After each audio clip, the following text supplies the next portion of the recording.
شروع اللہ کے نام سے جو بڑا مہربان نہایت رحم والا ہے۔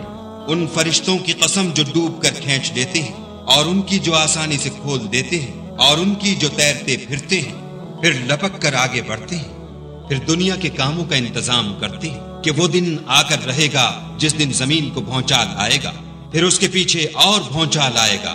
اس دن لوگوں کے دل خائف ہو رہے ہوں گے اور آنکھیں جھکی ہوئی۔ کافر کہتے ہیں کیا ہم الٹے پاؤں پھر لوٹیں گے؟ بھلا جب ہم کھوکھلی ہڈیاں ہو جائیں گے تو پھر زندہ کیے جائیں گے؟ کہتے ہیں کہ یہ لوٹنا تو موجب زیاں ہے، وہ تو صرف ایک ڈانٹ ہوگی۔ اس وقت وہ سب میدان حشر میں آ جمع ہوں گے۔ بھلا تم کو موسیٰ کی حکایت پہنچی ہے جب ان کے پروردگار نے ان کو پاک میدان یعنی طوا میں پکارا اور حکم دیا کہ فرعون کے پاس جاؤ، وہ سرکش ہو رہا ہے، اور اس سے کہو کیا تو چاہتا ہے کہ پاک ہو جائے اور میں تجھے تیرے پروردگار کا رستہ بتاؤں تاکہ تجھے خوف پیدا ہو۔ غرض انہوں نے اس کو بڑی نشانی دکھائی مگر اس نے جھٹلایا اور نہ مانا، پھر لوٹ گیا اور تدبیریں کرنے لگا اور لوگوں کو اکٹھا کیا اور پکارا، کہنے لگا کہ تمہارا سب سے بڑا مالک میں ہوں۔ تو خدا نے اس کو دنیا اور آخرت دونوں کے عذاب میں پکڑ لیا۔ جو شخص خدا سے ڈر رکھتا ہے اس کے لیے اس قصے میں عبرت ہے۔ بھلا تمہارا بنانا مشکل ہے یا آسمان کا؟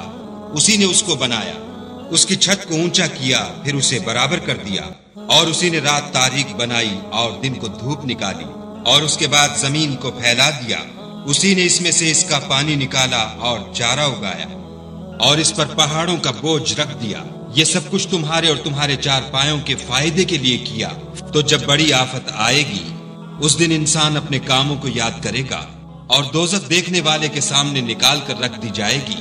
تو جس نے سرکشی کی اور دنیا کی زندگی کو مقدم سمجھا اس کا ٹھکانہ دوزخ ہے، اور جو اپنے پروردگار کے سامنے کھڑے ہونے سے ڈرتا اور جی کو خواہشوں سے روکتا رہا اس کا ٹھکانہ بہشت ہے۔ اے پیغمبر صلی اللہ علیہ وآلہ وسلم، لوگ تم سے قیامت کے بارے میں پوچھتے ہیں کہ اس کا وقوع کب ہوگا، سو تم اس کے ذکر سے کس فکر میں ہو؟